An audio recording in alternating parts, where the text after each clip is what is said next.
ಕತಾರ್ನಲ್ಲಿ ಉದ್ಯೋಗ ಕಳೆದುಕೊಂಡು ಸಂಬಳ ಇಲ್ಲದೆ ಅತಂತ್ರರಾಗಿದ್ದಂತಹ ಕರ್ನಾಟಕ ಮತ್ತು ಮಹಾರಾಷ್ಟ್ರದ 35 ಕಾರ್ಮಿಕರ ರಕ್ಷಣೆ ಮಾಡಲಾಗಿದೆ.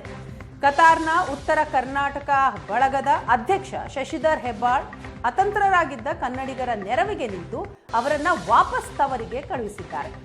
2021ರಲ್ಲಿ ಕನ್ನಡಿಗರು ಕತಾರ್ಗೆ ಕೆಲಸಕ್ಕೆ ಅಂತ ಹೋಗಿದ್ರು. ಆದರೆ 4 ತಿಂಗಳಿನಿಂದ ಕಂಪನಿ ಬಂದ್ ಆಗಿರುವ ಕಾರಣ ಸಂಬಳ ಇಲ್ಲದೆ ಪೇಚಿಗೆ ಸಿಲುಕಿದ್ದಾರೆ. ಫ್ಲೈಟ್ ಟಿಕೆಟ್, ಆರ್ಟಿಪಿಸಿಆರ್, ಸಾರಿಗೆ ವೆಚ್ಚಗಳನ್ನು ನೀಡಲು ಕಂಪನಿ ಸಿದ್ಧವಿಲ್ಲದ ಕಾರಣ ಭಾರತಕ್ಕೆ ಮರಳಲಾರದೆ ಕಾರ್ಮಿಕರು ಪರದಾಡ್ತಾ ಇದ್ರು. ಈ ವಿಷಯ ಶಶಿಧರ್ ಹೆಬ್ಬಾಳ್ ಗಮನಕ್ಕೆ ಬರ್ತಾ ಇದ್ದಂತೆ ತಾವೇ ಹಣ ಹಾಕಿ 6 ಬ್ಯಾಚ್ಗಳಲ್ಲಿ 35 ಕಾರ್ಮಿಕರನ್ನ ತವರಿಗೆ ಕಳುಹಿಸಿದ್ದಾರೆ.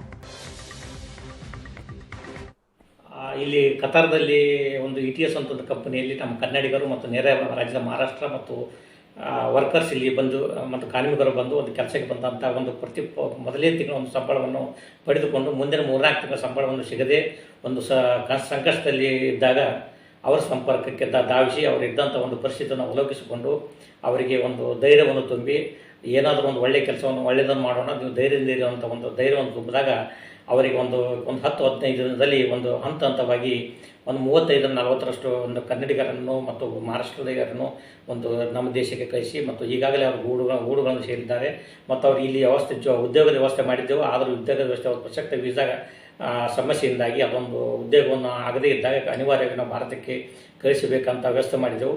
ಈ ಸಂದರ್ಭದಲ್ಲಿ ಸಹಕಾರ ಕೋರಿದಂಥ ಇಂಡಿಯನ್ ಎಂಬಸಿ ಆಗಿರ್ಬೋದು, ICBF ಆಗಿರ್ಬೋದು, ಬೂರೆ ಉಲೇಪ ಆಗಿರ್ಬೋದು ಮತ್ತು ಪ್ರಕಾಶ್ ಮತ್ತು ಏಜೆಂಟ್ಗಳಿಗೆ ಎಲ್ಲರಿಗೂ ಈ ಮುಖಾಂತರ ನಾನು ಧನ್ಯವಾದಗಳನ್ನು ಹೇಳಲಿಕ್ಕೆ ಬಯಸ್ತಾ ಇದ್ದೇನೆ.